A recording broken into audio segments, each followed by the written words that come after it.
حضرت ابو ذر غفاری رضی اللہ تعالی عنہ سے روایت ہے کہ نبی کریم صلی اللہ علیہ وآلہ وسلم نے فرمایا، ثلاثۃ لا یکلمہم اللہ یوم القیامہ ولا ینظر الیہم ولا یزکیہم ولہم عذاب علیم۔ تین قسم کے لوگ ایسے ہیں، اللہ جن سے گفتگو نہیں کرے گا، نہ قیامت کے روز ان کی طرف دیکھے گا اور نہ انہیں گناہوں سے پاک کرے گا، اور ان کے لیے دردناک عذاب ہوگا۔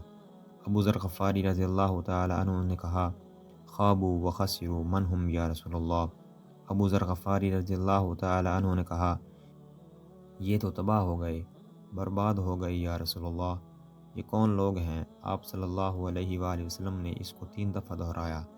المسبل ازارہ، پہلا اپنا کپڑا ٹخنوں سے نیچے لٹکانے والا، والمنان، دوسرا احسان جتلانے والا، المنفق سلعتہ بالحلف الکاذب، اور تیسرا جھوٹی قسم سے اپنا مال بیچنے والا۔